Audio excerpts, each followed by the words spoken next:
all profit is value extraction. And that means that all profit is theft from you.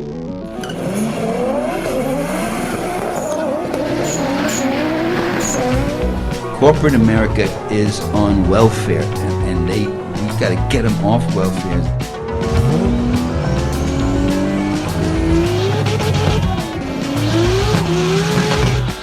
The last words on my lips, I am a revolutionary, and you're going to have to keep on saying that.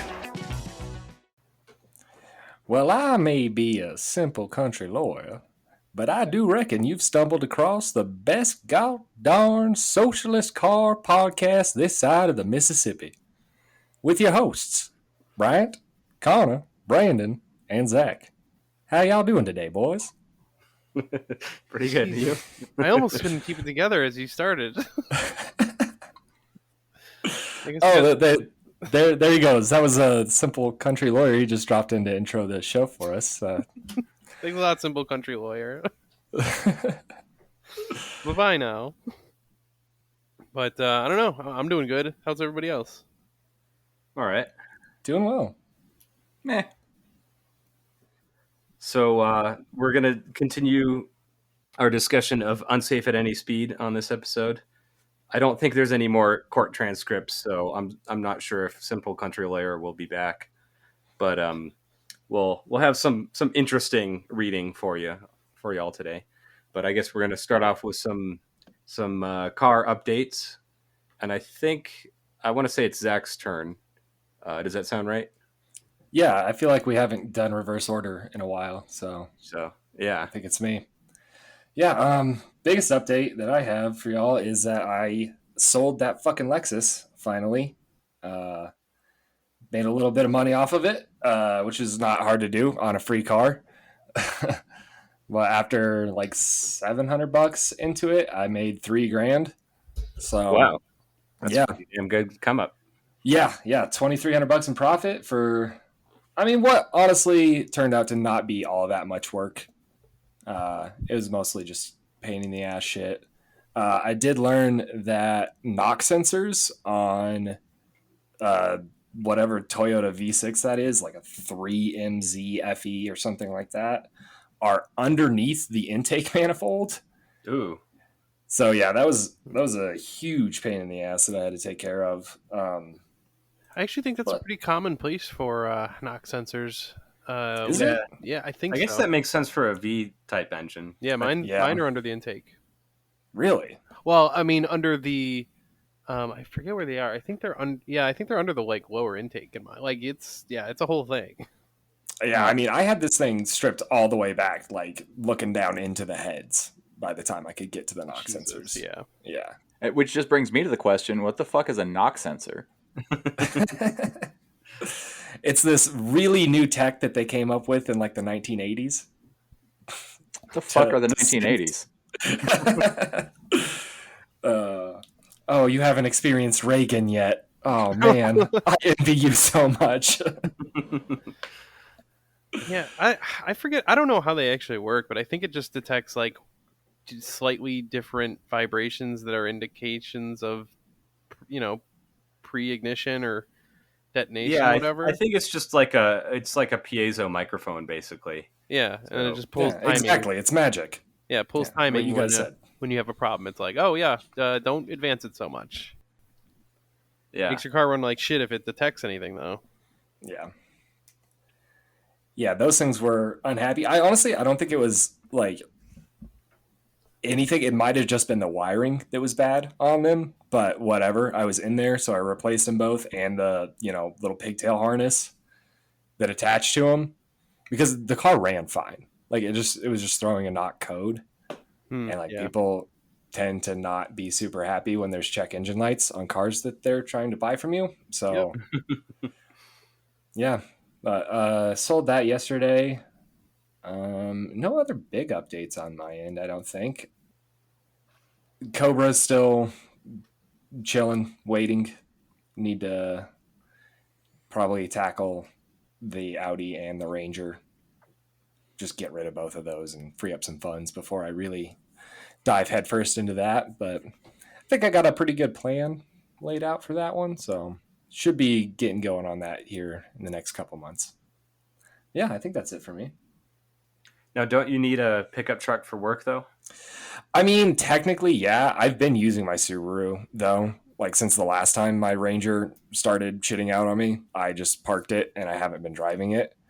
So it's not like it makes any difference if I sell the Ranger because I'm not fucking using it right now.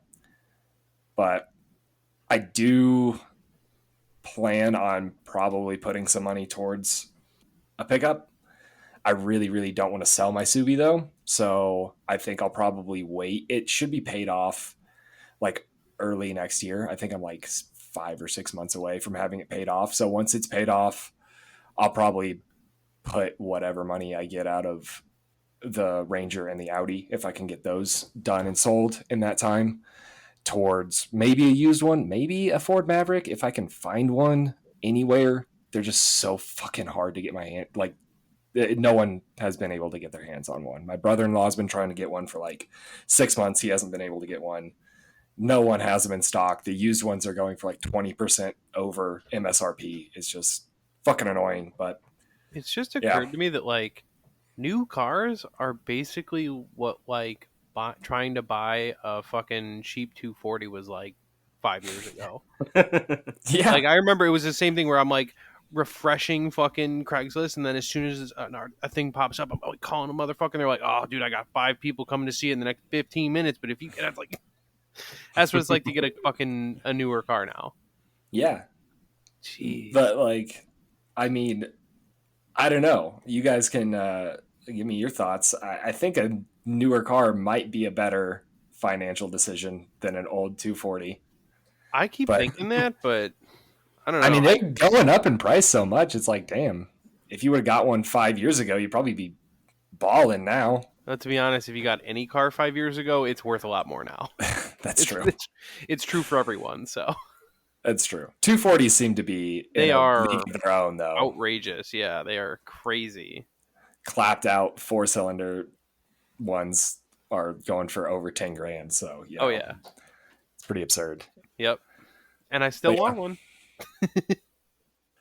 Yeah, of course. Everyone wants one. It's a fucking 240. I mean, I think good. People that don't, well, I was about to say, I think people that don't even care about JDM cars want a 240, but thank you for proving me wrong immediately. No.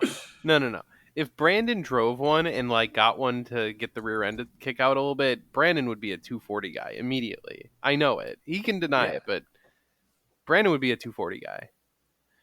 I feel like, and correct me if I'm wrong, that my knees are going to be up around my ears if I get in that car. No, they shouldn't be. They're surprisingly roomy. Yeah, they're very roomy.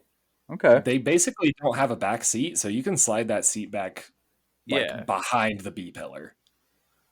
A good way. Yeah, they're roomy. They're simple.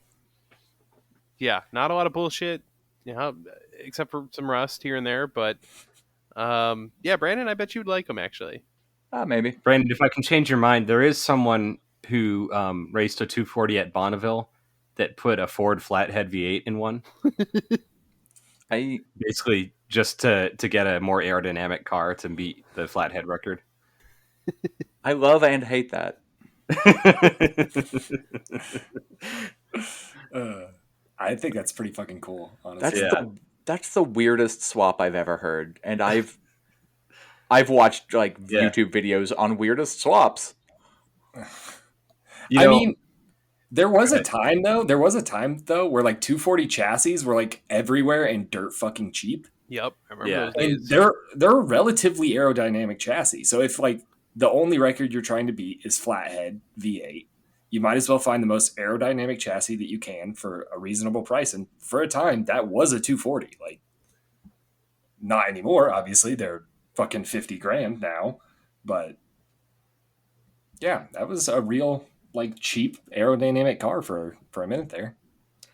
There's also someone that races lemons with, I think it's a 4th gen Camaro that has a like 1930 something Dodge flathead straight 6 in it.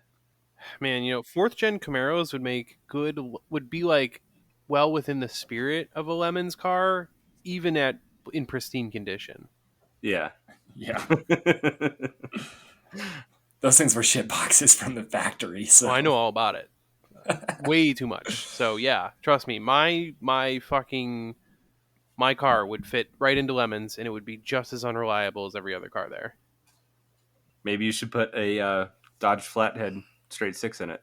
It might make it a little too reliable. Then it would be defeating the purpose. Yeah. Yeah, where's the fun in that? Also, Zach, I think, instead of a Subaru and a pickup, you should have a Baja. I have tried to convince my boss that a Baja is a pickup so many times. And he's like, no, it doesn't count, man. You need a pickup truck for work. Please get a pickup. I'm like, a Baja is a pickup, though. It's like, it is. Like, There's objectively. There's no question about that. What is he talking about? Also, he's a boss. He gets to make rules, so. Your boss gets to decide what car you fucking drive? I hate this. I hate this so much. I mean, I drive my Subaru every day. What's that? Do vans count as trucks? I mean, I don't know. A couple guys that I work with do have vans, and they seem to be okay with that, but... the van is a better work vehicle than a pickup almost in every case. I think the big issue comes with, like, long material. That's where I run into problems. Don't trust me. Just don't have the back doors closed. It's fine. Yeah. That's not even a joke. That's literally what you do, is just don't close the back doors.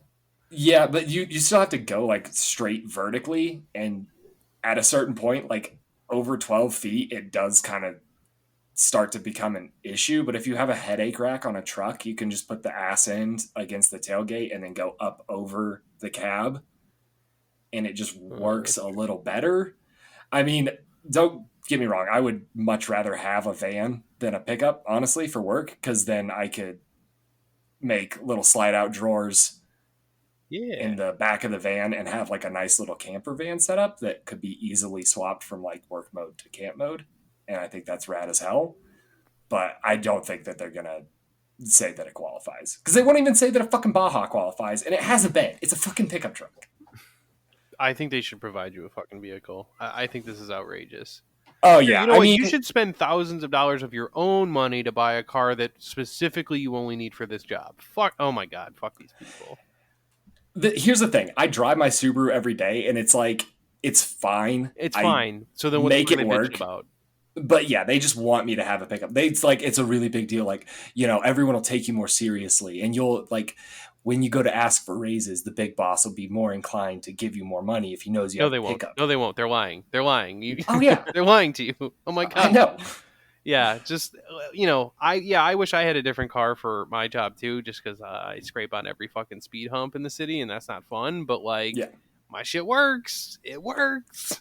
Yeah, and that's honestly the biggest thing for me is I want to quit putting miles on my Subaru. Like, it just broke 170,000, and like I just don't want to drive it every day anymore. Yeah, I like it a lot, and I want to keep it for a really long time, but it's kind of getting close to that point where it's gonna leave me holding the bag, so to speak, where like I'm not gonna be able to hang on to it because something's gonna catastrophically fail, and then I'll be out of vehicle, and I'll need to sell it for whatever I can get out of it just to get money for a working vehicle.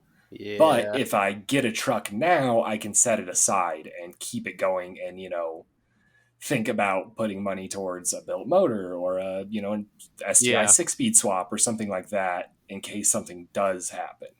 That's my biggest thing. I mean, of course, my job's like, yeah, get a truck. We need you to get a truck. Spend all this money on a truck, even though trucks are up 50% in price for no goddamn reason. They were already outrageous. They've been outrageous for years. I've looked at trucks for as long as I've had a license. I've looked at trucks and I'm just like, I'm sorry, I'm not spending $10,000 on a vehicle with 250,000 miles. I'm just not going to do it. No, I can't even imagine what they are now. That's literally why I want a Maverick so bad. Like, I've said it before. I will say it again. 40 miles per gallon, and they start at $19,000. Like, that right there is enough for me. Now, is your boss going to say that's not a real truck? He can suck my dick if he says that shit. He can kick fucking rocks. I will... Yeah, I'll quit on the spot. I think your boss is in the pocket of big truck or something. He must be. He has a Tacoma though, and apparently that counts. And his previous truck, Tacomas are great trucks. I'm not going to stand for no fucking Tacoma. Oh no, here. I love a Tacoma. don't get me wrong. I love a Tacoma, but they're not a big truck. They're not like a work truck. Like Oh, they're a work truck more Super than Duty. No, that's is not a work like- truck. That's a glam. That's a glamour fucking mobile. That's fucking bullshit. No. No, It's like a that's 6-foot bed, is what I'm saying. Like, if he's gonna fucking split hairs over a Baja, all he's got is a Tacoma. And previously, he had like an early Ranger that was a 2-wheel drive. The thing couldn't move in the snow, and he wants to talk shit about me having a Baja. If you I'm can't, like, get if outta you here, cannot get a fucking Maverick, get a Baja. Fuck him, and Yeah. be like, yo, dude, it's a truck. No, it's not. Well, I have it. Say something. I mean, would you like me to bring the fucking the WRX back? Oh no, this is better. Oh, okay. Well then, I guess it's better. Fuck that guy. That's a truck. That's a truck. I appreciate it, Connor. I think you're right. If I can't get the Maverick, fuck him. It's Baja time. Yeah, it's a truck. You're like, yo, dude, it functions. If you looked at prices lately, it's hard to get a truck. Baja, I can get. Done. And like, yeah, I could always be like, I know Subarus. I can keep it reliable. I can keep it running. It's what I'm familiar with. Oh, we can make this happen. Oh yeah, there you go. We've got. There you go. You got it. We've got rhetorical ammunition here. Or hear me out. Take the bed off the Ranger and put it on a Baja, or even better, put it on your WRX. Right? Like, yeah, where is the line here? Can I tow a trailer behind my WRX for work? Like, yes, you can, and you can get those from like U-Haul. Like just the days you need to haul some shit, get a U-Haul trailer. Exactly. Yeah, they're weird about having a truck. Fuck their rules.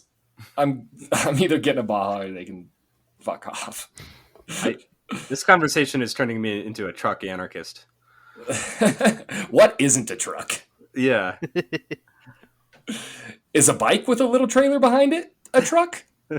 I mean, in a way. Cargo bikes. This is like our discussion of like what is a sandwich or a hot dog or whatever. Well, hold on. So now that we're thinking about it, I'm starting to think that the 350Z is a truck. Now, hear me out. There's no back seat like many pickup trucks, and if you just don't close the hatch all the way, that whole area is a cargo area that is shaped very much like a truck bed. I think that's a truck. 350Z is a truck. I'm thinking my MR2 is a truck because it's got a large flat area in the back, and I've like used it to move like flat pack furniture. I just ratchet strapped it on top of the engine. That's a truck. Yeah. I'm not even like taking the piss here. Would an El Camino be a truck according to your boss? I don't know according to him if it would or not, but it's gotta be, right? Like, that's a truck, yeah. It's the mullet of trucks, but it still counts. It's a truck that's low, but did he give you specifications for ground clearance? I don't think so. Not that I'm aware of, no. Yeah, that's a truck. That is a truck. So also you could try and find an El Camino. That is also a possibility. I mean, or a Ranchero. What about a Rampage? A what? A Dodge Rampage? Did Dodge make like an El Camino Ranchero thing as well? It was the Rampage, but it was much smaller. I think it only came with a 4-cylinder option.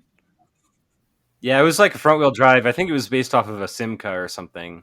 What? Or like a friend of mine had one, and supposedly like from a carbureted 4-banger got like close to 40 miles to a gallon. What? Oh my god! It was close to 30, but it was a lot compared to what I'm used to.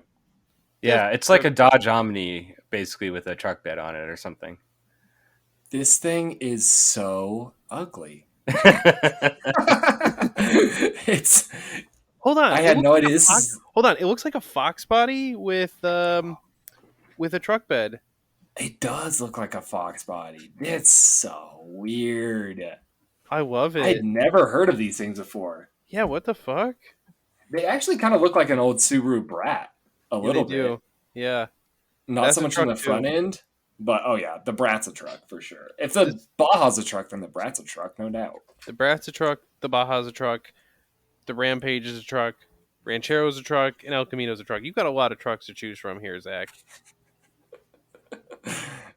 I'm pretty sure if I rolled up and like a 69 El Camino and was like, "Hey, boss, I got a truck," I'd get fired on the spot. That's just like, get the fuck out of here. Shit. That's just because no one has ever showed up in a 69 El Camino to a job site sober. That is absolutely true. Like 396 big block in that motherfucker, and you were just hammered. If you have one of those, it's mandatory to do burnouts whenever you leave. For sure. Has anyone else in the group been written up for that? Have I? I said has anyone here been written up at a job for doing burnouts in the parking lot? No. Yes, I have. But I've never been caught. But I have had instances where I was genuinely nervous that police would come into the building and ask, who the fuck drives the black 350Z parked in the lot? So I had a few close calls during the workday. I'm just saying there were times where I was genuinely like, okay, I need to be a little bit scared because cops did see me. I at the machine shop job, there was one time I was supposed to get written up for doing burnouts in the parking lot. Like the owner's wife talked to my boss and was like, "You need to discipline him." And the only reason we didn't was because he was off on Monday. So by the time he got back to work, he'd completely forgotten about it. Nice. Fucking awesome. But at my very first job, I also got written up for doing burnouts in the parking lot. You are the meme then. You know, I've never owned a car that would do burnouts on dry pavement, so I don't know.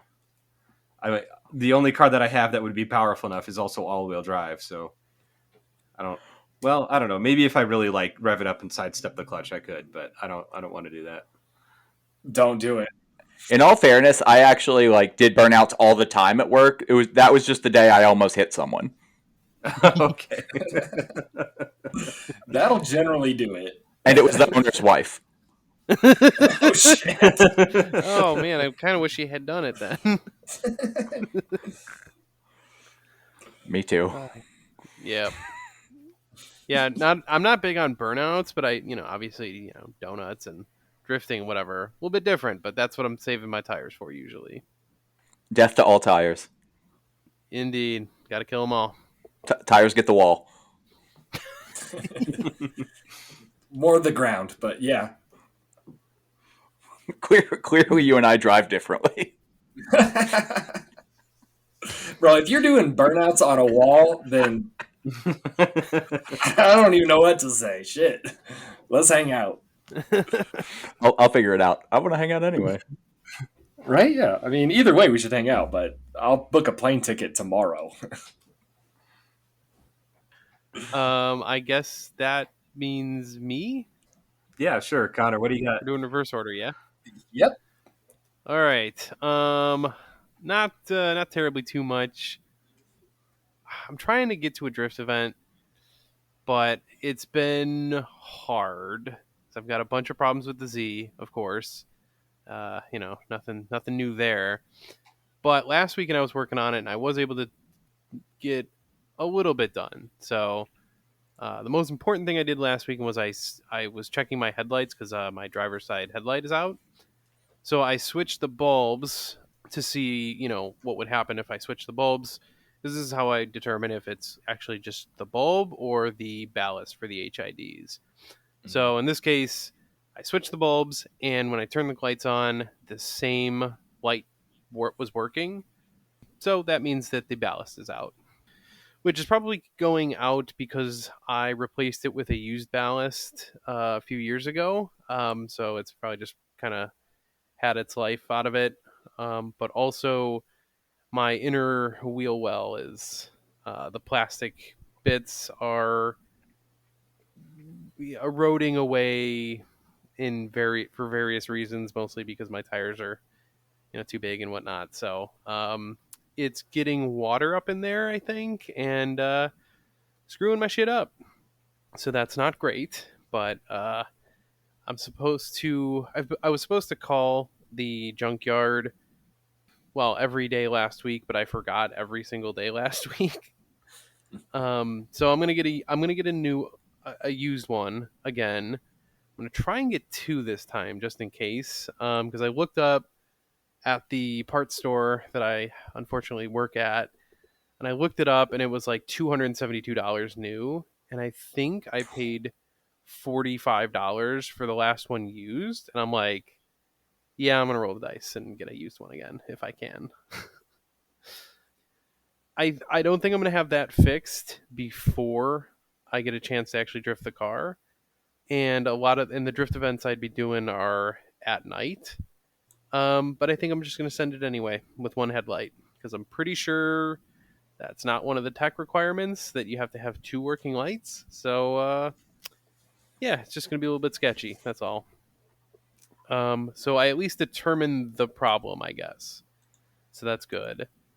And then the other thing I was working on last weekend was raising the ride height in the front because I'm too low to run the wheel spacers because I rub really bad if I hit a bump. And also, my coilovers were adjusted so that the ride height was different in the passenger and driver side. Which I just kind of got used to, but yeah, so I corrected that, and of course that did affect my alignment a little bit, but whatever. So I was able to raise up the driver's side, which was the side that was lower. So I raised that up quite a bit. I think I raised it up like a half an inch or something, although it seemed like when I put everything back together, it seemed like it really didn't raise up that much, but I raised it up quite a bit. The other side, unfortunately, was stuck, so I couldn't move it at all. No matter what I tried to do, I just could not get the thing to budge. So I soaked it with a lot of penetrating oil, and hopefully next time I go to do it, it'll move, maybe, if I'm lucky. But I couldn't quite get any of my cheater bars to work with the they weren't wide enough for the coilover wrenches. So I did stop at Home Depot the other day, and I got a couple short but also thick like pipe nipples. So one of them's like 1.5 inches thick, and that should fit inside the wheel well and give me a little extra torque on it. So that and the penetrating oil hopefully will be enough to raise up that side as well. Come on, you're saying nipples and penetrating in like one dialogue, and I'm just supposed to be quiet over here. I mean, yeah, I guess you don't have to be, but yes. So yeah, I don't know. I'm gonna try and I'm gonna try and raise the height a little bit more when I get to the track. I think because if I can, I'm gonna do it next Friday night. So I'm not gonna have any more time to work on shit. But what I've determined is I can't drive normally on the wheel spacers because like it drives fine until I hit a bump, and then like I hear it hit the fucking fenders and it sounds really awful, and I don't like it. So what I think I'm going to try and do is get to the track. I'm going to try and put the rear wheels that I'm going to be drifting on, the night before, drive to the track, and then so hopefully I won't have to do anything with the rear wheels, but I will take the fronts off, put the wheel spacers on, and run it just at the track. And hopefully I won't have enough of a weight transfer to have a problem, but we'll see. But while I'm there, I suppose I'll bring the coilover wrenches as well and try and see if I can get that other side to go up a little bit. So that would be good. Mostly just because I would like to get a little seat time before the end of the year. Like, I'm very out of practice, and I would like to be at a point where I can like get some practice over the winter, but like safely. In order to do that, I do need to have like a little bit of seat time at the track. That way, next season I could do a little bit better. So, and who knows? I hopefully will eventually figure out my tuning issues. I found another shop in the area that happens to have a pro license for tuning, so I might try and give them a call. I was supposed to do that last week, but once again, just like calling the junkyard, I forgot every single day. So I'm going to do it tomorrow, maybe. We'll see. But that's pretty much all I've got. It's just like fucking around with the coilovers and wheel spacers and the headlights and shit. Yeah. So that's pretty much all I got. Oh, also, I mean, just it's a funny anecdote. I was working at the parts store yesterday, and I had this dipshit guy come in, which I guess I'm just going to include ranting about customers as part of my car updates. Hell yeah. This will be good. No, so this guy comes in and he's like looking for all this shit for his like brand new Ford Raptor, which if you're not familiar is like their super truck that's like twin turbo and has, you know, bajillion horsepower, and it's kind of a weirdo thing, whatever. I mean, they're cool, but they're expensive. Also, rich guy toys. Also, ironically, does not count as a truck according to my job. Fuck you. What? Oh my god. I'm kidding. You had me there for a second. But these are like these are a rich guy toy, right? 100%. And so this guy's like talking and he's like asking me what kind of oil it takes, and he's like asking me all these questions about like spark plugs and shit, and I'm kind of like looking at him like, dude, a lot of this stuff. He's like, what's the difference between these? I'm like, marketing, dude. That's the difference. He's like, well, what about this and this? I'm like, I don't fucking know, dude. I don't know what laser iridium plugs are. They put laser on it and then they charge more money. I don't know what to fucking tell you. Yeah, the price says it's better, but I don't fucking know. And he's asking, he's like, they don't train you guys on this? I'm like, no, I'm not trained on 60,000 items, sir. No, I'm not. But like, it's one of those where I'm like, I know you don't know what the fuck you're talking about by talking to you. You know what I'm saying? And that's fine and dandy, but it's like he's asking me like questions about like that he should know. And then he at the end, the whole point of this story is at the end he's like, "Oh, you know, let's see if my shop in Colorado, like if I could put it on their account." And I'm thinking, "Your shop? You own a fucking shop and you're asking me these stupid ass," which of course, he's the bourgeoisie. I mean, they don't fucking know anything. They're not better at running businesses than any of us. They don't know what the fuck's going on. This is a guy who just collects money from a shop where the workers do all the work, and this guy doesn't know the first thing about fucking engine oil. So I found that to be a little bit funny where I'm like, yeah, of course, this is the guy who gets to enjoy the cool fancy cars. While, you know, the workers are probably driving shit boxes who actually know what the fuck they're looking at. In the interest of me never ever stepping foot in that shop, do you happen to know what it's called? No, I don't. I thought about asking it. I was, oh, that's right. I forget you guys are in Colorado. I should have asked because I was like, I'm sitting here like, fuck you. At this moment, I'm just like, I hate this man so much. I was fine before you said like, oh, but when I know you're like, oh, I work for a shop or whatever, I'm like, please God, I hate you. Like, fuck you, dude. You know, this is not the guy turning wrenches. He can't even be the service writer because the service writer would at least know something. So I'm like, yeah, you are the owner. Unreal. And he's got owner money. So, you know, anyway, I found that to be an aggravating experience and just another reminder of why capitalism sucks. So, yeah. Okay, now I'm done. Fuck that dude. Yeah, fuck that guy. I was just he took so much of my fucking time, and it's a Saturday. It's fucking busy, and he's like asking me, and I'm like, dude, I don't know. Like, if you don't know how to do this shit, you shouldn't be buying it. I don't know what to tell you. You got fucking Ford Raptor money. Take it to the Ford dealership and let them screw you out of a bunch of money. Why and that's what he was like. He's like, they wanted to charge me $500. I'm like, well, you know, I didn't say this, but it's like, well, dude, it kind of seems like you should pay it because you don't know what the fuck you're doing, and you don't know how to use YouTube apparently. Because I guarantee we have listeners to this show who like probably don't know how to do a lot of things, but could like pull up YouTube and figure it out.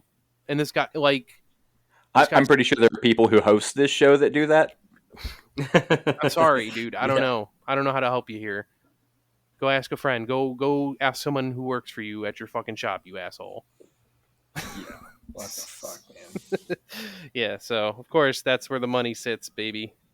Up at the top with the people who don't know how to work.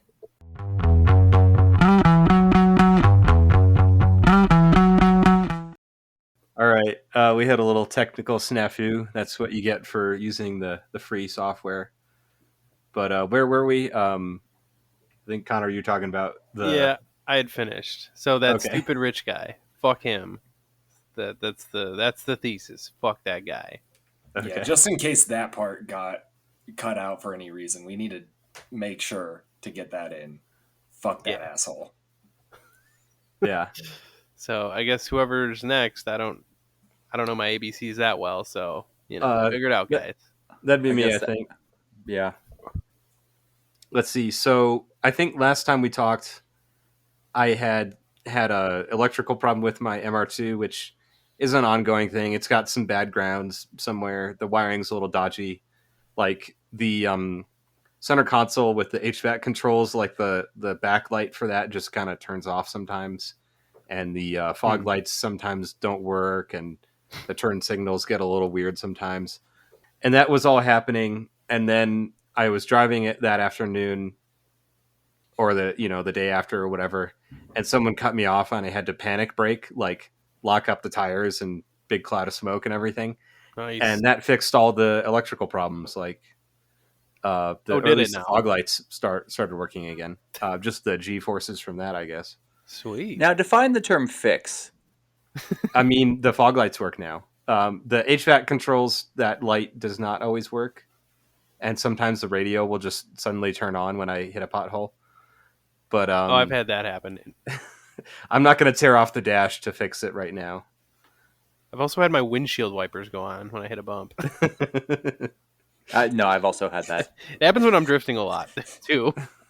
Has anyone else here ever seriously considered just rewiring the shit out of your dash to confuse people? Like, just so that, like, when you turn your lights on, like, the windshield wipers come on, or, like, you turn the windshield wipers on to beep the horn, stuff like that. Oh yeah. Yeah, I want to do that so much. I don't know. I kind of like in what is it, Mad Max Fury Road, where she has all the different like kill switches and you have to do them in a certain order. I kind of want something like that.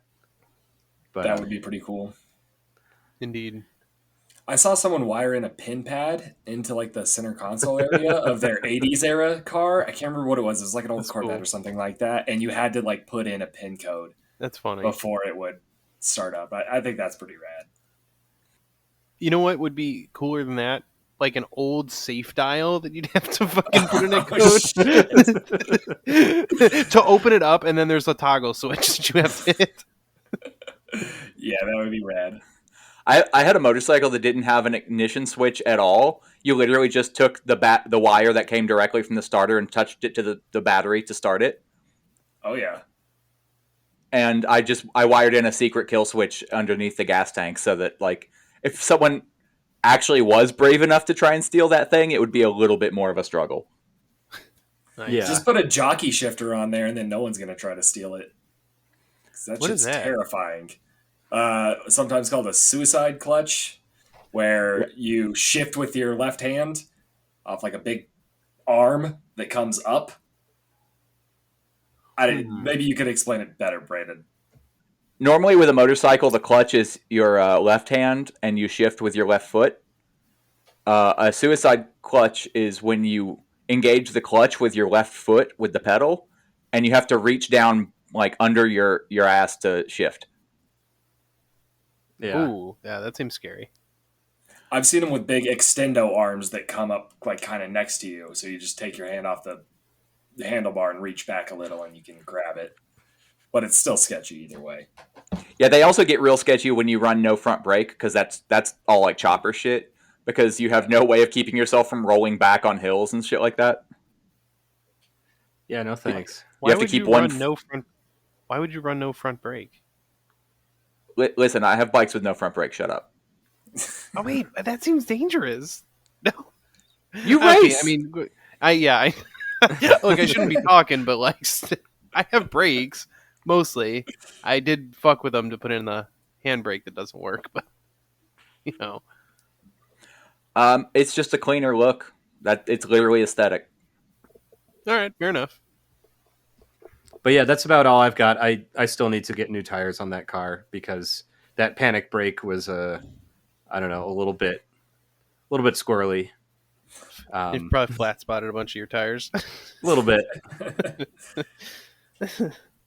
Yeah. Also, people just look before you change lanes, like really suddenly, like check your mirrors. Like, I wasn't going that much faster than this person. Yeah, Brandon, what have you been up to? I will say I am repeatedly getting a message now that's saying connected and disconnected. So if I cut out, I have no idea what's going on. Yeah, I don't know. I don't either. Fortunately, I haven't done anything lately. Okay. Yeah, Nice. That's unusual. I am definitely having some mental health issues. I did a few weeks ago help a friend of mine with his El Camino, and I got that fixed. But like, I have not done anything in the last 2 weeks. Fair enough. right. I mean, it is good to get a break once in a while. Especially, I mean, you're constantly working on shit. Yeah, I actually Arguably should too work. much. What's up? Said arguably too much. I should fix the Ford because when I put on the new carburetor, I never hooked up the electric choke because it was summer and I just didn't need it. And Yep, now it's getting cold. now it's like Yep. 40 degrees some mornings, and I have it's basically like voodoo at this point. How I have to get the fucking Ford started. I mean, you can reach the carb though, right? In Ford or no? I'm not pulling off the whole goddamn doghouse just to get to it though. Plus, it's not like I can close the choke for a second. I have it zip tied open. Oh, okay, yeah. Now it's Is 3 this, pumps. how does the electric choke work on those? Because I know how it works on like scooters, but not cars. Probably about the same. The choke will stay closed until like you wire it in key hot, so that once it's been on for a certain amount of time, it just opens up. Like it opens gradually, but I don't know if like the resistance causes like heat or whatever. I've never been too clear on that. Yeah, I know the way it works on Honda scooters is it's like got a little container full of wax and a spring in there or something like that, and so like the wax melts with a little heater coil, So and then allows the spring to open it back up or something. This sounds like a Rube Goldberg machine. It is very but it works. Like they've been, I think even newer Hondas with carburetors use the same deal. I mean, my ritual right now for starting it on a cold day without the choke is like 3 pumps on the throttle, and then you turn it over for a few seconds. 3 more pumps, turn it over for a few seconds, let it sit for 5 to 10 seconds, and then do that again, and it'll usually start at the end of the second round of that. All right. Well, as long as you got a method. I think my my MR2 has a very slight vacuum leak or something, because it starts a little bit rough. Sometimes I have to give a little bit of gas. But it works. It starts every time it's fuel injected. So, but it's the primitive, like, second generation of fuel injection where it's got the flappy paddle MAF sensor or whatever. So it's not the greatest. My Ford lives by the mantra of it starts 80% of the time every time. I know one of the teams that races Lemons, they have a Ranchero with that same engine. And I think they put that Holley EFI system on it and it seemed to work pretty good. I don't know if you were talking about building a whole intake for it and everything, right? Yeah, I wildly overestimate my motivation. Yeah, me too. Yeah, same. Well, guys, should we take a little break here and then start talking about Unsafe at Any Speed? Or do we got anything else going on? That sounds like a plan to me. Yeah, Yeah, sounds right. good to me. Cool.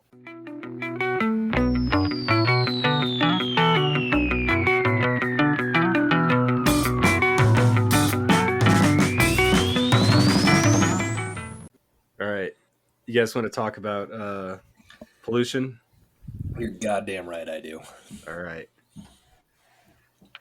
Okay, so we're back and we're talking Unsafe at Any Speed again.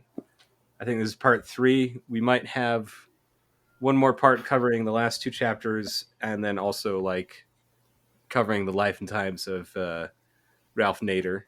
We'll see if we can fit that all into one episode, or how this one goes. We'll see. I'm just wondering if throughout this story, I feel like there's got to be some speed that is safe, right? I know the book is entitled Unsafe at Any Speed, but there's got to be one speed, right? And I'm determined to find out what it is. Is it 2 miles per hour? Is it 40 miles per hour? There is a fucking speed that is safe. I guarantee it.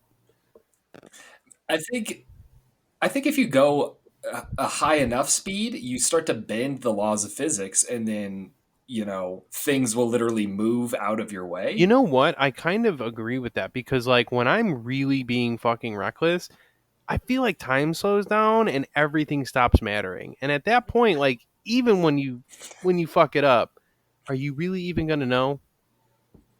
That seems pretty safe to me. Either you're gonna come out the other side perfectly fine, or it's not your problem anymore. Damn, yeah, I agree. That is very safe to me. That's safer than I feel living through capitalism. The problem is when you're doing that and you are getting hurt, so time slows down and it's just a lot of pain, but for a lot longer. That is a risk, sure. That's true. But it feels like I'm invincible at those times. And to answer your question, there's a couple instances, especially in Chapter 6, of people dying as the result of parked cars. So I guess the answer is 0, at least. Well, for so I mean, cars. 0 Are we is talking about a Tesla? Sorry, what did you say, Connor? So I'm guessing 0 is not one of those speeds.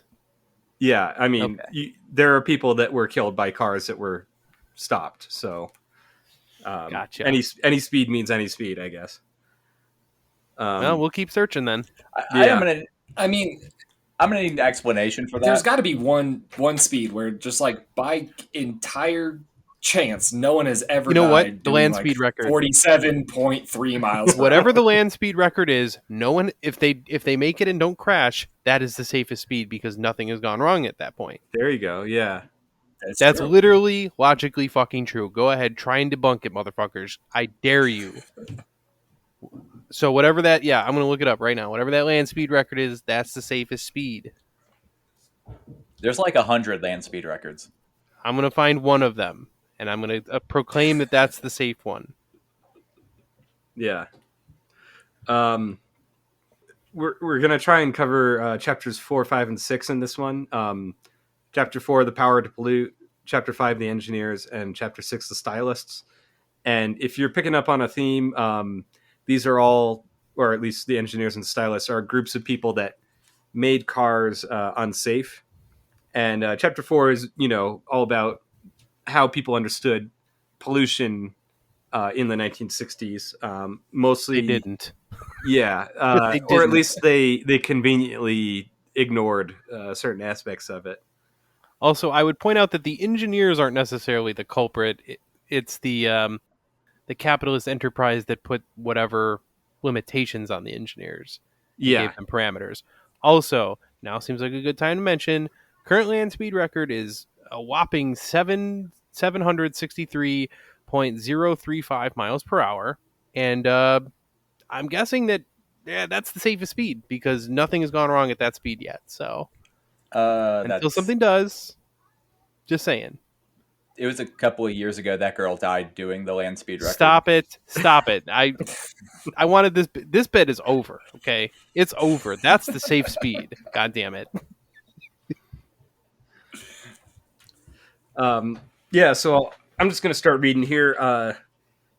In 1950, a prominent California biochemist made the discovery, which was to establish a definite fact, the link between automobile exhaust and smog conditions in Los Angeles. Dr. Arlie Hagen-Smith, that's quite a name there, stated that hydrocarbon compounds produced by automobile exhaust react with oxides of nitrogen under sunlight to produce photochemical smog, the hazy, eye-irritating blanket so familiar to residents of Los Angeles and other cities. That discovery, coupled with extensive studies made by the Los Angeles Air Pollution Control District, showed that more than half of Los Angeles air pollution problems caused by automobile exhausts. The situation is not limited to Los Angeles. Cars, buses, and trucks contributed to half the air pollution in the United States. Whoa, say that again? That last bit? The exhaust of cars, buses, and trucks contribute to half the pollution in the United States. Oh, okay. For a second, I thought it excluded cars, and I was like, whoa, all right, wow. Yeah, and this is in 1965. I think the numbers are a little bit different now, but basically they're saying, back in the day when smog was really bad in urban areas, especially Los Angeles, they had higher incidence of morbidity and mortality from emphysema, chronic bronchitis, lung cancer, and heart disease. Woo. Yeah, so it was really bad back in the day. So if anyone ever says the Clean Air Act is irrelevant, Disregard their it's opinion. not. Like people were dying from this and stuff. I read somewhere else that back in the day in Los Angeles, instead of like snow days off from school, they would have smog days, where it's like, don't leave your house, don't open the windows. Just try to breathe as little as possible. Exactly. Like, just hold your breath most of the day if you can. That would probably be the best thing to do. Yeah. I love America so much. It's it's amazing. Land of opportunity. You have so many opportunities every day to die in the wackiest ways. Yeah. It's wonderful. I can't remember if where I live is the worst air quality in the country or just one of the worst air qualities in the country. I feel like it's got to be one of the worst because I thought LA was like the pinnacle of awful. In the Mostly because 70s of and their- 80s, 100% that was true. But because of that, they had to clean up their act a lot. So I don't know if it's still true. Hey, if y'all put your mind to it, I really think that you can get that number one spot. I'm pulling for you. Yeah, and I mean, where you live in Pittsburgh, it's mostly industrial emissions, right? I don't even know. Yeah. We don't have a I would lot think- of industry here relative to like what there was at one point. Right. Well, and I know LA and Denver is sort of the same way.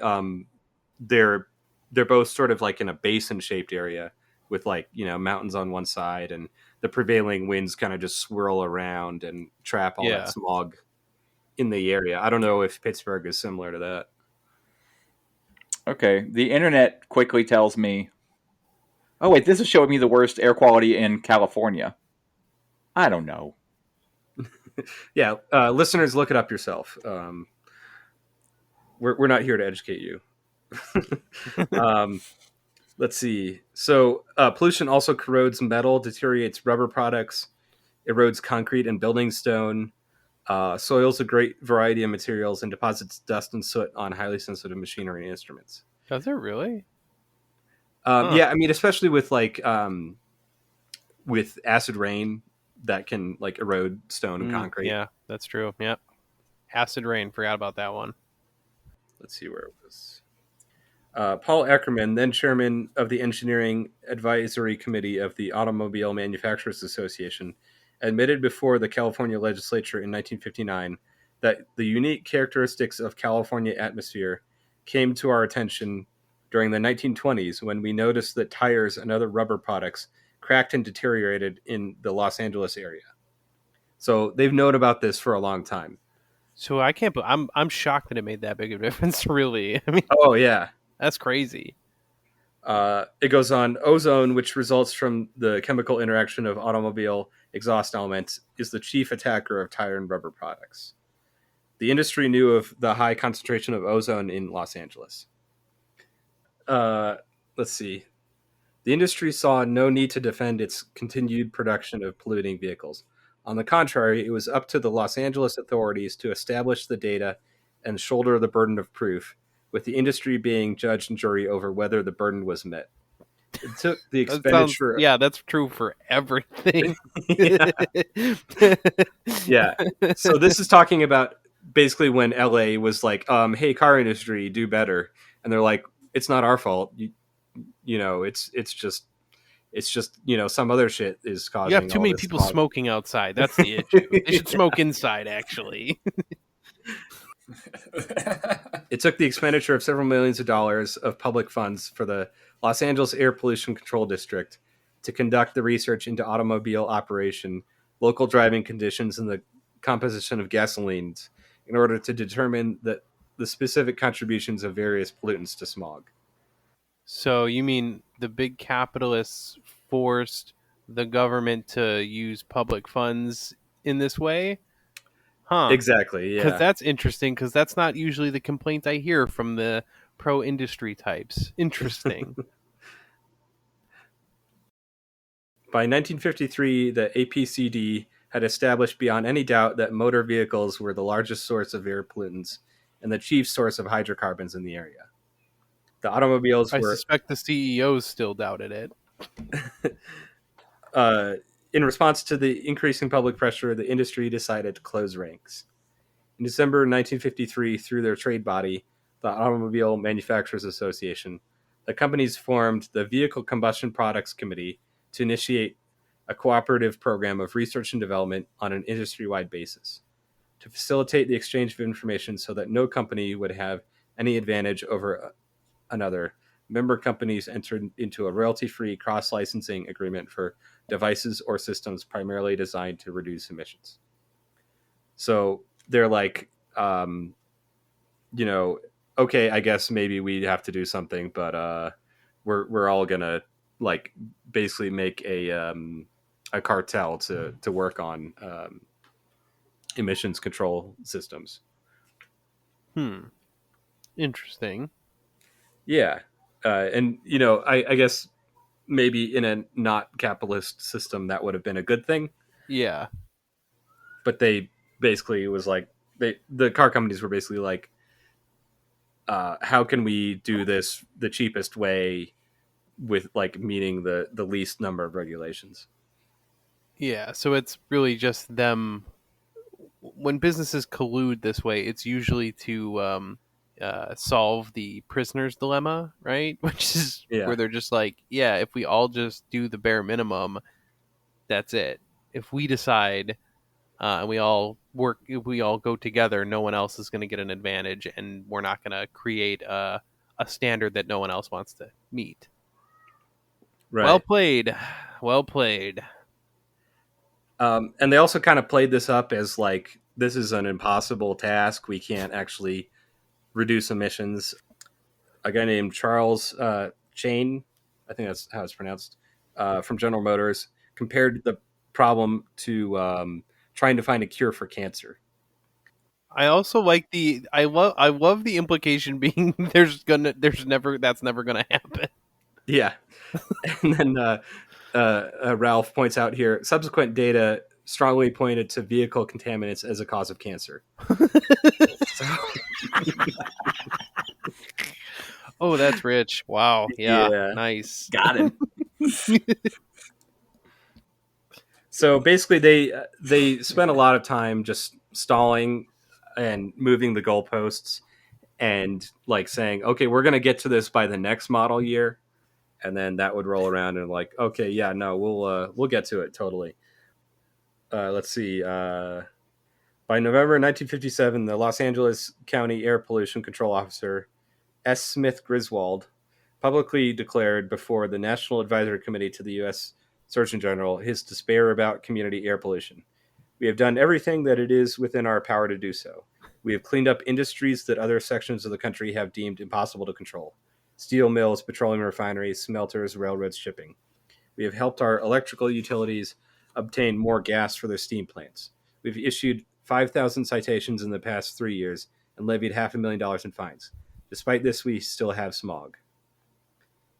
Yeah, so it's basically up to the car companies right now, and they're like, no, we're not going to do that. Let's see.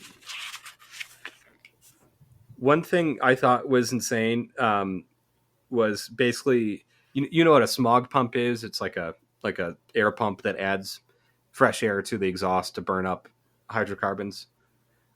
That was what? I know of them. I have no idea how they work. I mean, it's not something that's used anymore since catalytic converters became a thing.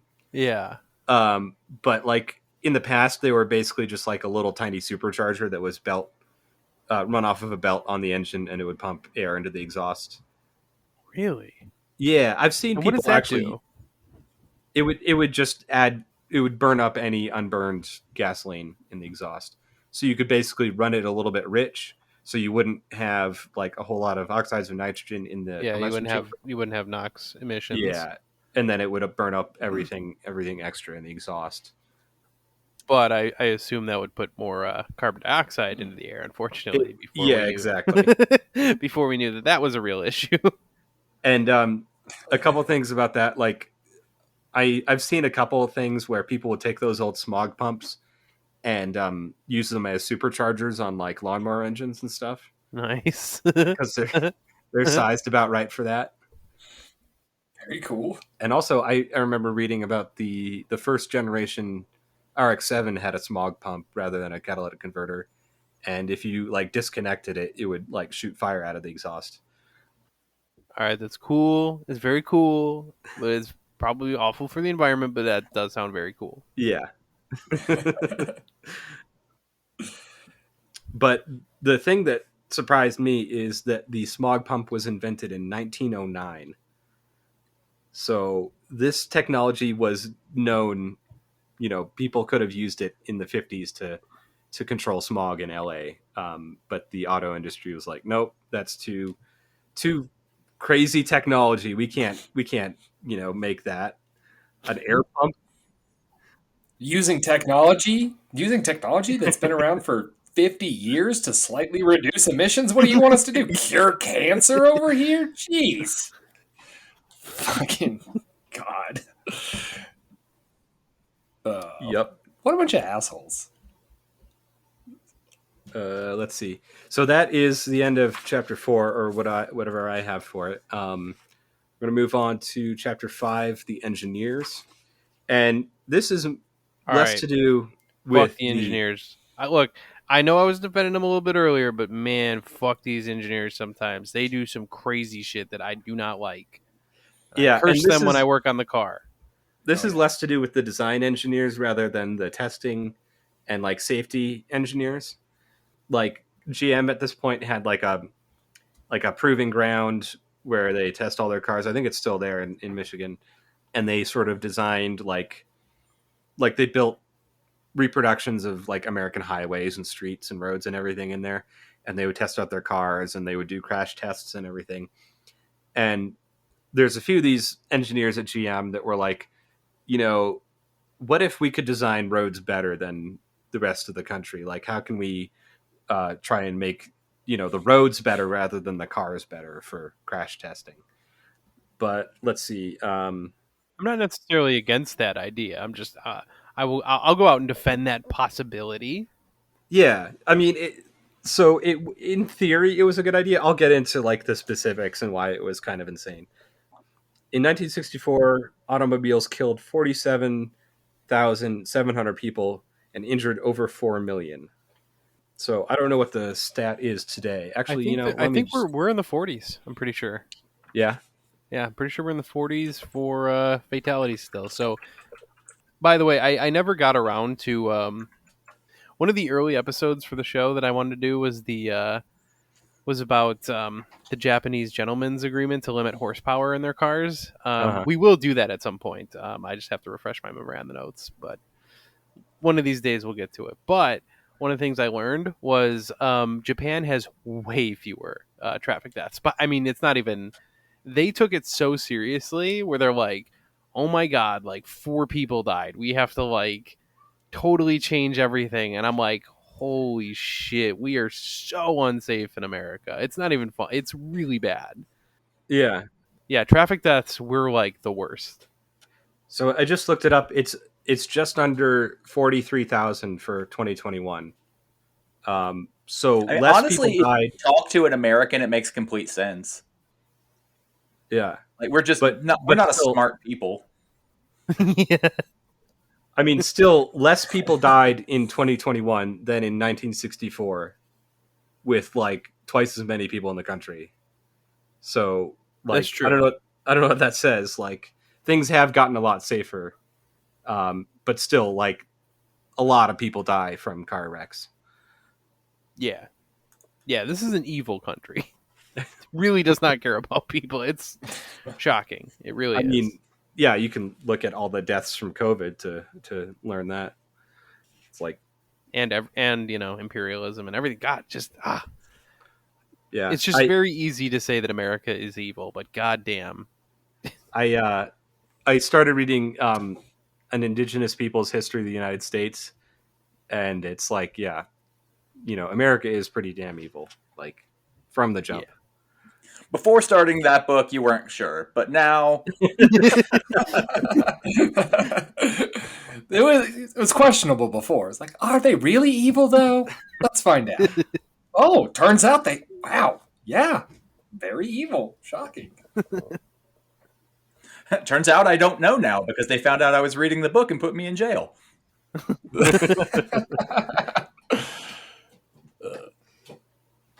So Nader points out that basically, like in all other forms of transportation, like trains, ships, and airplanes, if someone dies, it's an unusual thing. Like, Yeah. if there's like a plane crash, that's like a big deal, and everyone's like horrified. But if the same number of people die in car wrecks over the course of a day, no one. It's just business as usual. And Insert the like Joker meme here, yeah, where if everything goes according to plan, everybody's fine with it. right. And basically, he's talking about how like for like elevators or other industrial equipment or transportation, like they're shooting for 0 fatalities or 0 injuries, and with cars they're like, yeah, whatever, it's the fault of whoever's driving if they die. Yeah. He also points out that the dead and injured consumers of automobiles do not interfere with production and sales.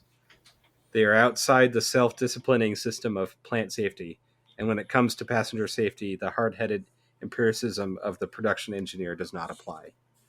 Rather, the so-called automotive safety engineer devotes himself to the defense of the automobile created by his colleagues in the styling and marketing departments.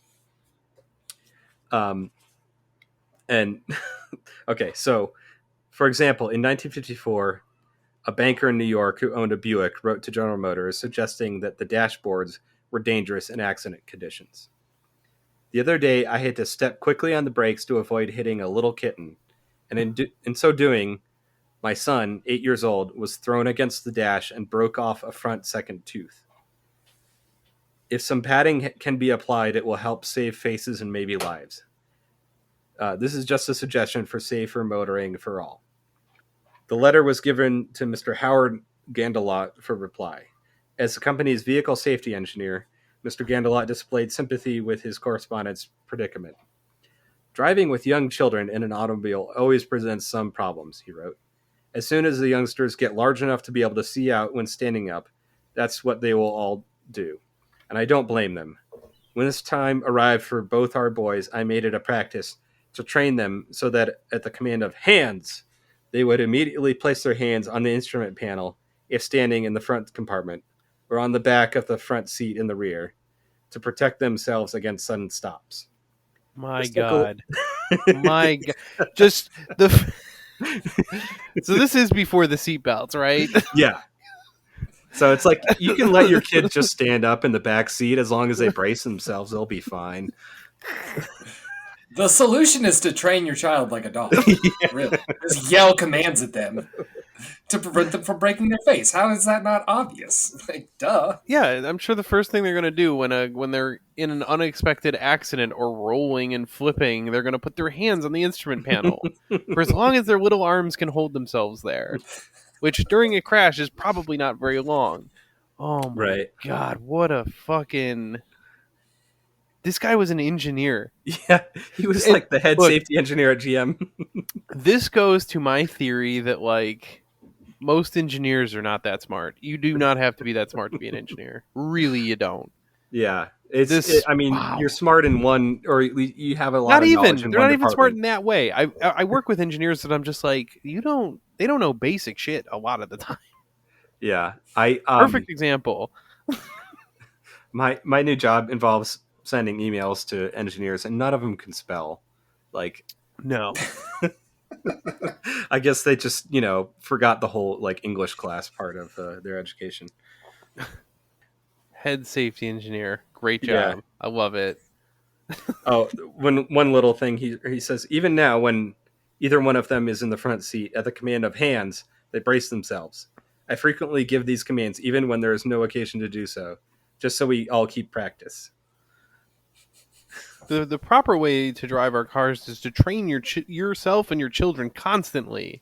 In order, especially, I love how they're in the front. Like, they should be in the back, even with no seatbelts. Whatever, the back is probably safer. Right. I assume. Like, Jesus. Oh, this is crazy shit. Yeah. Actually, I don't think that guy was head safety engineer. There's another guy named Ken Stonex who I think was head of safety at GM, and he was working with the guy working with the proving grounds and trying to design new highways. And let's see. Hey, real quick, Brandon, are you with us? Yeah, I'm here.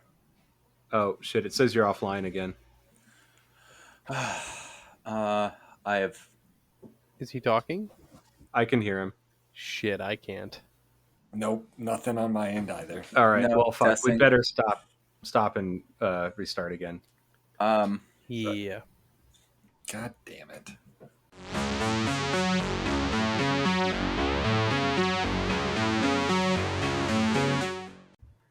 All right. So Ken Stonex had this idea of improving the roadways around the country. He says, the passenger who flies over any of our cities is struck by the tremendously large proportion of the surface area which is given over to rooftops. In many cases, the most conspicuous part of the landscape below are the rooftops and the street surfaces. To conserve this valuable area, there does not seem to be any practical reason why long-term planning cannot arrange that new roads be built over the buildings in commercial districts and heavily congested residential districts so that the road pavement serves as the roof deck. In central business districts, we might even have to think of horizontal tunnels through the buildings to carry automotive traffic, just as we have vertical tunnels to carry elevator traffic. My God. Unbelievable. By the way, Texas cities have followed this philosophy, and let me tell you, has not worked well. Yeah. All their highways are just like up in the air, in the sky, and they fucking loop around every goddamn thing. And I'm like, and they have horrific traffic. Just horrible. Everything's a highway, and it's terrible. Just one more lane, bro. Just one more. It'll be good I love this time. the tunnels through buildings. Yeah. Like, This man was truly the Elon Musk of his time. And I don't mean that as a compliment. How could you? Jesus. I'm going to skip ahead a little ways here. Okay, so the Society of Automotive Engineers, Nader accuses, was complicit in rigging odometers to basically favor the auto industry over the consumer. Wait, how would an odometer? I'm interested to find out how that would work. Yeah, so in 1963, the National Bureau of Standards, Department of Commerce, released the McKay Report, which showed with irrefutable exactness that for American automobiles, a mile is not necessarily a mile. For years, as some alert motorists know, Americans have been driving less than they think they have. The McKay study showed that automobile odometers over-registered mileage on an average of 3.21%, with some cars registering an error of over 5%. Holy cow. So, Why? yeah, but state regulations defining the permissible margin of error were ignored by the industry and not enforced by the state administrators. Yeah, why That would it sounds be? like capitalism? Yeah, that sounds normal. But why would they do this? I mean, I'm trying to think. Like, would people get more oil changes or something? Or... Yeah, you'd get more oil changes, get more services. You know, your trade in for your used car would be worth less because it has more miles. This is incredible. Again, I think like the kind of overarching theme of our show in general is just that like the automotive industry in general is a perfect microcosm to like investigate capitalism. Just Yes. this one industry is like, look here, if you focus on this, you will see all of it. The worst elements of capitalism here. Unbelievable. Yeah. So he goes into more detail here. Few practices can be more deceptive than tampering with the integrity of a measurement, whether it be miles, pounds, or inches. Few deceptions could serve such a variety of purposes. Car and tire warranties based on mileage run out sooner when odometers are Oh over. my god, I forgot about that too. Oh. Unbelievable, these motherfuckers. Unbelievable. And 3% when you're talking like, oh, 100,000 miles is like, damn, that's not a little bit. Oh my god, that's Yeah. crazy. Bastards. Holy shit. Gas mileage per gallon claims of manufacturers are overestimated or inflated, making easier the task described by Ford's Ray Pittman. That too. Oh my, burn it all Yeah. down. Burn it all We, down. I mean, I already thought that, but god damn it. Burn it all down. Ford's Ray Pittman says, we fight for fractions of 1% for fuel economy. So, I mean, they can just lie and say, oh, yeah, it gets, 25 miles per gallon, when in reality that's an error of the odometer and it's making 20 or whatever. So a car owner could receive a lower trade-in value because depreciation is estimated partly on total mileage traveled. Overset odometers tend to make the car owner think his vehicle is ready to trade in sooner, which helps feed the new car turnover. Finally, customers who rent cars pay for miles they did not drive. Based on the estimate of 1.25 billion miles traveled in 1964 by rented passenger cars, at 3.31% overcharge at the rate of 10 cents a mile would amount to an overcharge of almost $4 million. Damn. Jesus Christ. Yeah. I feel like the capitalists are always playing this game of very small percents of cheating, wage theft, all this little stuff, these little things they chip away at fucking add up to huge sums of money in their pockets, and it's coming from our pockets. Yeah, and Unreal. they play it really smartly because as an individual person who's getting fucked over for 3% of your mileage over the life of your car, it's not all that much. Like, it sucks, but it's not Yeah. enough to make that big of a stink over as an individual person. Like, you can't really fight for that in an effective way by yourself. But cumulatively, when they fuck every single person over for that 3%, it's massive gains in their pocket. Yeah. Holy shit. That's fucking crazy. And Yeah. I mean, even today, like if you get different wheels and tires on your car and your speedometer is not calibrated, it'll read high or low, Yeah. And you mentioned wage theft. My coworker is dealing with something like that. Like they just changed the computer system at our work to like a new thing for like clocking in and out and like vacation days and stuff. Mhm. And my coworker didn't get paid for 2 days on his last paycheck.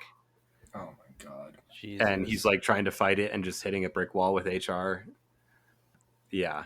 So I don't know. I told him to talk to a lawyer, but I think he's just going to eat that cost.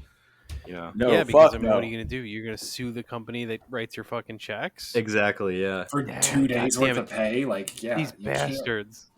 Ah, No, but I'll come into work swinging. here you go. All right. So he talks a little bit about this Professor James Ryan of the University of Minnesota, who tested and developed all these sort of safety features that could be used on cars.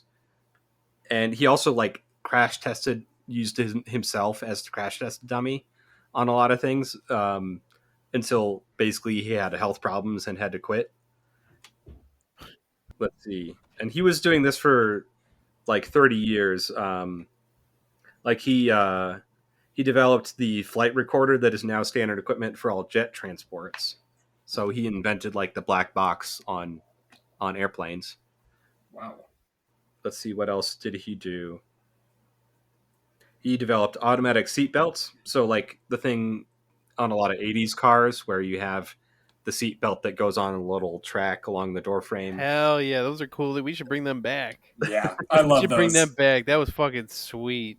He also invented hydraulic shock absorbing bumpers. So like the 5-mile-an-hour bumpers that were on a lot of cars in the 70s and 80s. I don't know about that. Yeah, what do you mean 5 mile per hour bumpers? What? So this was a safety regulation that came out in the 70s that basically cars had to be able to survive a 5-mile-an-hour crash without any damage to the frame of the car. And today they do that by having like a plastic bumper with like styrofoam behind it. Yeah.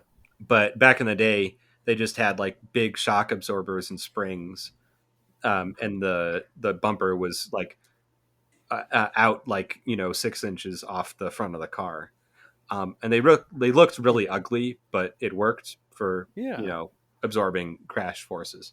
Nice. Let's see. He also invented a large padded steering wheel or large padded steering post with a short travel shock absorber, a retracting steering wheel rim for the driver, and a dashboard recessed under the windshield in front of the passenger. He tested all these designs in dozens of collision impacts, carefully recording the data from each test. His chief contribution was the energy-absorbing bumper. And he actually crashed a 1956 Ford, with this bumper at 20 miles an hour with no injuries to the passengers or the vehicle. So this was a little bit more heavy duty than what ended up on cars in the 70s. And basically what he's saying here is this guy developed all these technologies in the 50s, and then car companies were like, I don't know, we can't do all that. It's too high tech, and it took until the 70s for all these things to be implemented. Let's see. All right, and then so that's all I have for chapter 5. I'll move on to chapter 6 here, and this is about the stylists. And content warning: this is involves some people dying in very gruesome ways. But first, before that, old Ralph is gonna shit on the Ford Mustang. So sorry to any Ford fans out there. I'm not. You have this coming. He talks about how the magazine Road Test described the car as a hoked up Falcon with inadequate brakes, poor handling, and marvelous promotion, which I think is accurate. Yeah, that's spot on. Like most American cars, the Mustang abounds with new and startling engineering features carried over from 1910. Holy shit. The magazine cited the very bad glare from windshield wiper arms and blades, and warned that its soft shock control could be dangerous on high-speed diagonal road crossings, where the vehicle moves into the road abruptly as the springs reach the limit of their travel. The magazine further described the Mustang as having rear axle hop and instability. They advised Mustang owners with heavy-duty suspension, the car is safer, but a severe ride penalty is paid, which would be unnecessary if some advertising dollars were spent for advanced independent rear suspension. So, see, God damn it, they should have done it so long ago. Yeah, when did the Mustang get independent rear suspension? 2015, you stupid motherfuckers. 2015. I mean, it just took them a while to develop that technology. Fucking idiots. It should have been independent rear for so fucking long. I have mixed feelings about this. No, independent rear. You're wrong. Independent rear suspension. Go to a drag strip and see how many independent rear suspension setups you see. Yeah. That's everything has its purpose. You don't see it much on off road, and you don't see it on the drag strip. There's a time and a place. Oh, Brandon, are you still there? Jesus fucking Christ. Yeah, I'm here. Brandon. Okay, good. Yeah, you just got out for a second. I think we're good though. Steve Wilder, an automobile expert, wrote an article for Car Life entitled "Taming the Wild Mustang." In it, he described the Mustang chassis as the quintessence of what's generally wrong with American cars. It's a heavy-nosed blunderbuss with a teenage rear suspension. Among his dozens of indictments was this observation. Indictments? Is that how you pronounce it? Indictments, yeah. Indictments, yeah. Oh, well, fuck. That's stupid. Sorry, I was like, what does that mean? There's so you don't pronounce the Nope. the C in there? Oh, Yeah. fucking English is a dumb language. Yes, it is. Um, Actually, hold on. So are they saying that like the Mustang didn't have a stiff enough suspension and that made it shitty? I mean, Because like it could have been better performance and safer. And to me, I'm just like, yo, if you could be safer and perform better, what's the goddamn excuse? Of course, I know it's cost, but still, man. yeah, I think my understanding, the Hooniverse, the guys from the Hooniverse website run a car in Lemons that Ranchero with the Ford Straight 6 I was telling you about earlier, and I Nice. heard on their podcast basically like it has like it's based off of the Falcon. You know, the Falcon, Ranchero, and the Mustang are all basically the same car underneath, and it has really, you know, it's got the solid rear axle with leaf springs, with not very well tuned, you know, suspension. And then the front has like really terrible geometry for handling. So like they all upgrade to like later model Mustang suspension if they're going to race it. Even that is pretty terrible. I want to put one of those kits in my van. Yeah. Yeah. Does that help a lot? Well, right now it has the twin I-beam set up, so it will probably help like a lot. Oh yeah, definitely. So this guy says, if you hit a bump heeled over, the suspension immediately bottoms out, the tire loses its already tenuous grip, and the Mustang jumps to the side like a frisky colt. Yeah, so they would perform a fuckload better if they had way stiffer suspension. Yeah. Unbelievable. They could have been so much better. They also point out, so in 1963, over a year before the Mustang made its public appearance, Mr. R.C. Lunn, a Ford engineer, delivered a technical paper to the Society of Automotive Engineers on the subject of an experimental model of the Mustang which was being displayed at various parts of the country. Mr. Lunn's comments were remarkably candid. They showed a glimpse of what the industry could do in the elementary stage of safety design. Lunn included reference to the following features incorporated into the operational model: a fail-safe dual braking system, integrated headrest to prevent or minimize neck and spinal injuries, a roll bar to strengthen the roof structure in the event of rollovers, a steering column preventing rearward displacement into the driver during front-end collisions, a collapsible steering shaft, provision for shoulder harnesses and lap belts, strongly anchored seats, and bucket seats with lateral holding power.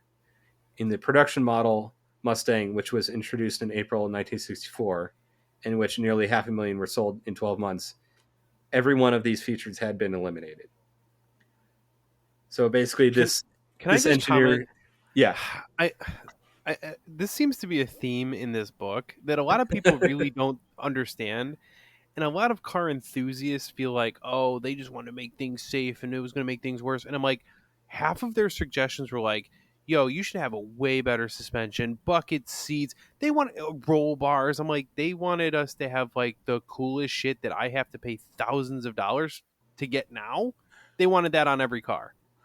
I feel like such a reactionary right now because every one of those safety features that was listed is something I reject wholesale. I mean, come on, a roll bar? That's great. Rigidity, man. Yeah, that's so cool. I want a roll bar in my car, like from the Bucket seats are factory. best. Yeah, this is great. I think he was talking more like just a reinforced roof structure rather than like that's awesome. Rigidity. I You know, love it. actually, that's onto something though because at the drag strip there are now different standards for safety for different years of car because I forget what the cutoff is, but at a certain year, the roof structures became solid enough that you can go faster without having a cage. Because the actual from the factory structure. Like, I've heard the same for like a lot of the new supercars that are like carbon fiber. it's like, adding a steel cage in there would basically do nothing. But I don't know. I don't know if that's true or not. But yeah, basically he's saying that the Mustang was all styling and marketing and no actual performance and Sounds safety about and- right. Yeah, That's legitimately a criticism I have heard from racers back in the day.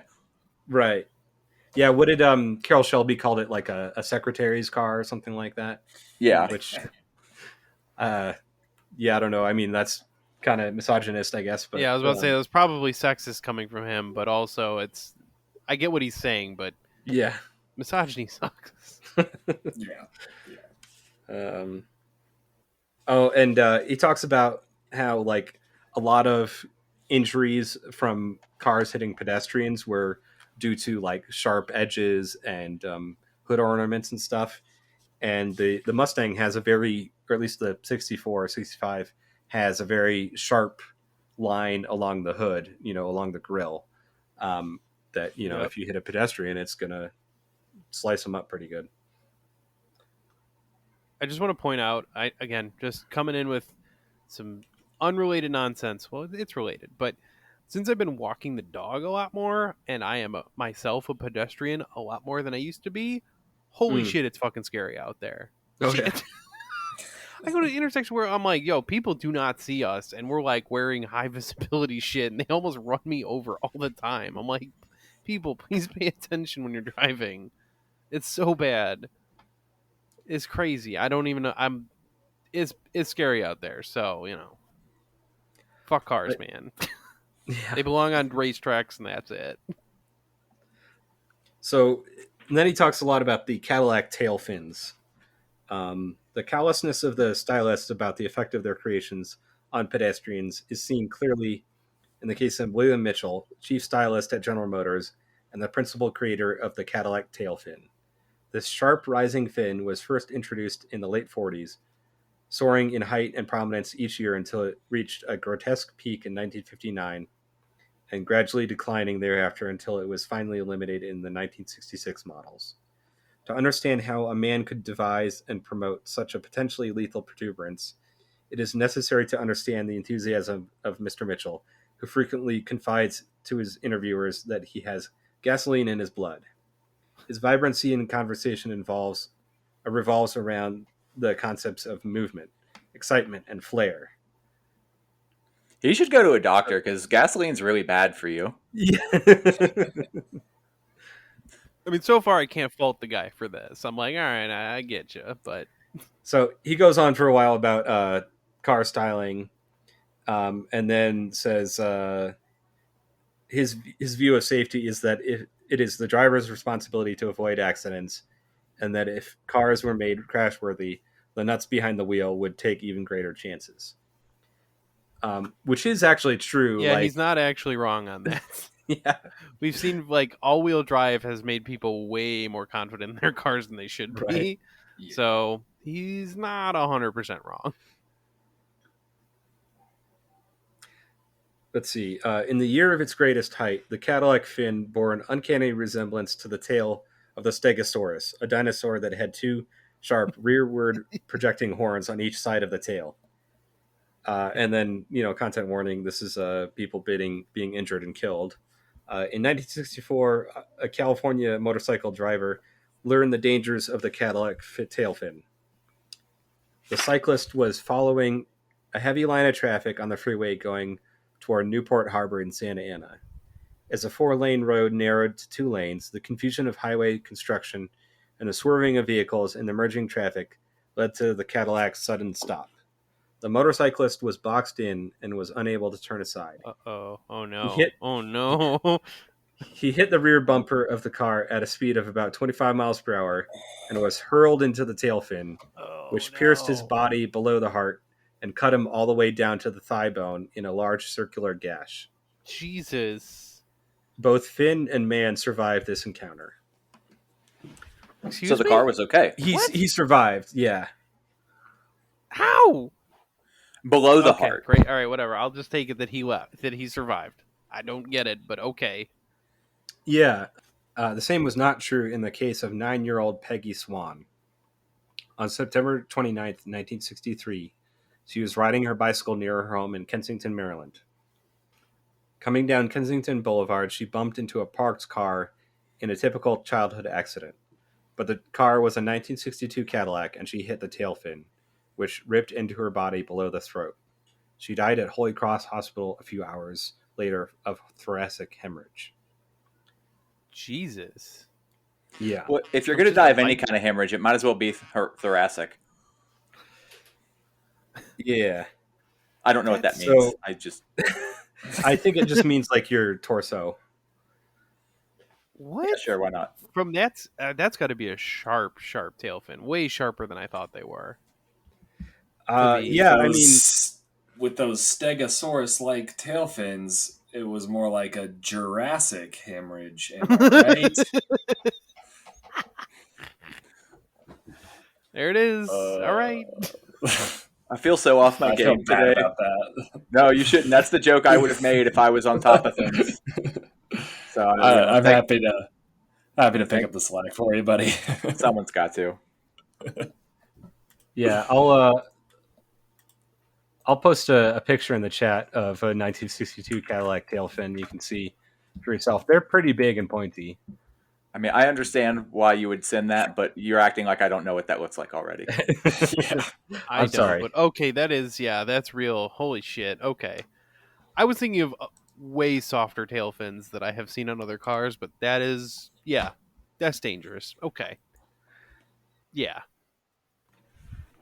Let's see, where was I? It's the perfect vehicle to back into your enemies. Right. Yeah, it is. I will give it that.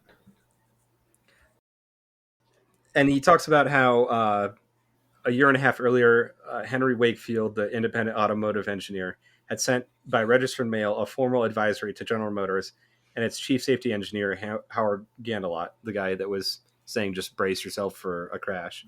The letter was sent in the spirit of the canons of ethics for engineers and began with these words. This letter is to ensure that you as an engineer and the General Motors Corporation are advised of the hazard to pedestrians which exist in the sharp-pointed tail fins of recent production 1962 Cadillac automobiles and other recent models of Cadillacs. So basically he's saying, like they knew about this.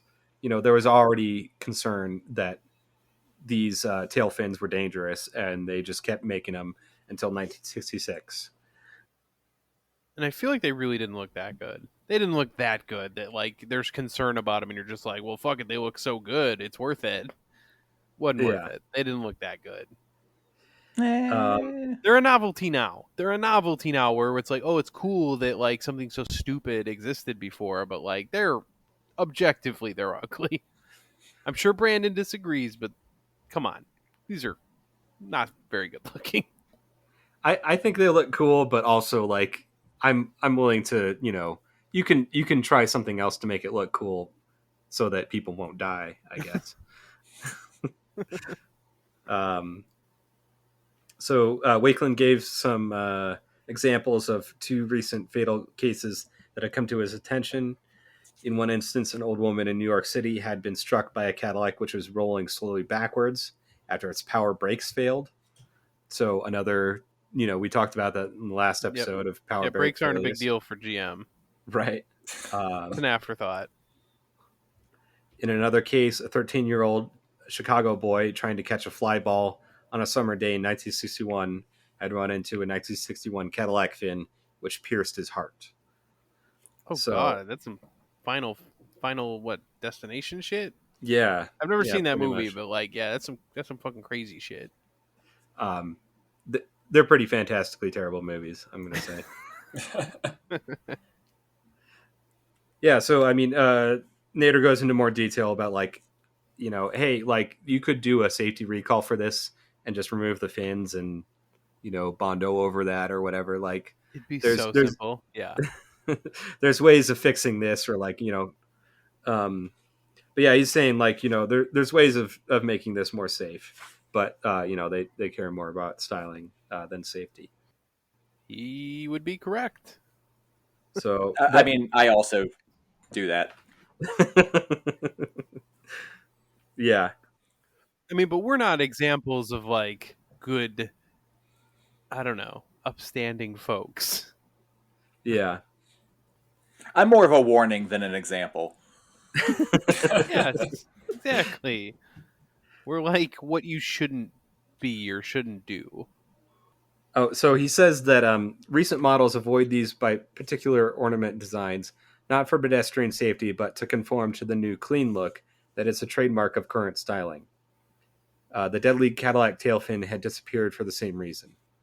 So he's basically saying, you know, they took away all these sharp edges just because the styling has changed. The trends styling, are new. fashion trends, had changed, not for any safety reasons.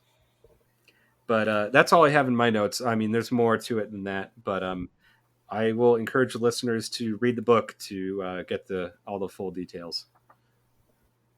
Anything else before we wrap up here, guys? Any final thoughts? Nothing really besides, like our social media stuff, and if you like our podcast, give us a review and stuff. We're just a little old podcast, We don't have a big following. Little review goes a long way. Zach, bust out the Simple Country Lawyer to convince people to give us a good review. Come on, Simple Country Lawyer. Oh, excuse me, that's not Zach. It's Simple Country Lawyer. Simple Country Lawyer, come back. Now, y'all folks been listening to us for a long time now, and if you think that you be liking what you've been hearing, go ahead and go on to your podcast app. Write us up a little review. Give us 5 stars if you like it. Well, if you don't like it, I reckon you ought to keep your mouth shut. Because just like my mama told me, if you ain't got nothing nice to say, don't say nothing at all. Thank you, Simple Country Lawyer. We really appreciate you coming back to shill for our podcast. Anytime, boys. I expect my check in the mail any day. Good luck. I think Cars and Comrades podcast is going bankrupt, and it's we're going to start a new podcast called Comrades and Cars. It's a totally different financial institution. We're not liable for it's any what all the debts. rich people do. Yeah. I mean, we have to pay Simple Country Lawyer like $300 per visit, so I think that might be something to be addressed. That guy's rates are insane. I feel like that's pretty good for a lawyer. Yeah, actually.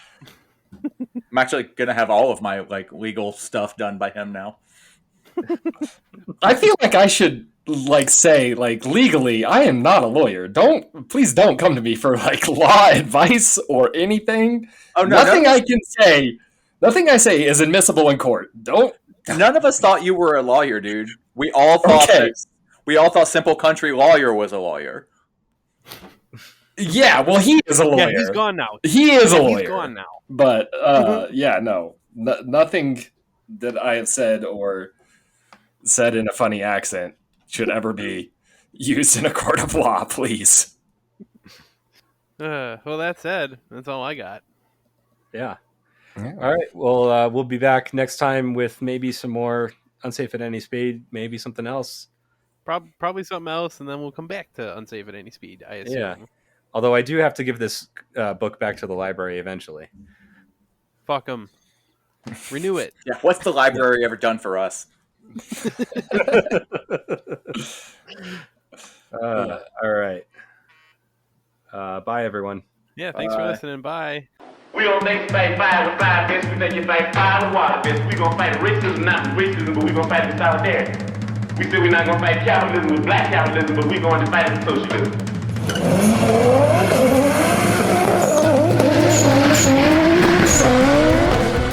Amazingly, or not so amazingly, Cuba's crime rate is one of the lowest in the entire hemispheres. Oddly enough, it seems that when people have their basic human needs met, they're less likely to commit crimes. My calculations are correct. When this baby hits 88 miles per hour, you're gonna see some serious shit. The free market mythology, it argues that the most ruthless, selfish, opportunistic, greedy, calculating plunderers, applying the most heartless measures in cold-blooded pursuit of corporate interest and wealth accumulation, will produce the best results for all of us. Through something called the invisible hand. What are you smiling about? Dude, I almost had you.